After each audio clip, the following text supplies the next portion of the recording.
вопрос очень чувствительный и щепетильный. Это не то, что вот с одной стороны ОДКБ, и мы члены ОДКБ, а с другой стороны Азербайджан. Это наши дружественные две страны. Да, действительно, они были в одном государстве, но более того, мы члены СНГ вместе с Азербайджаном и Арменией.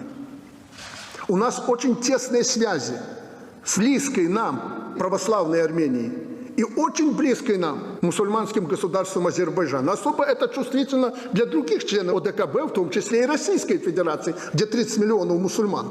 То есть все нюансы, все факторы надо учитывать. И потом, ну разве Азербайджан, вот присутствующим здесь главам государств и странам, какой-то враг или противник?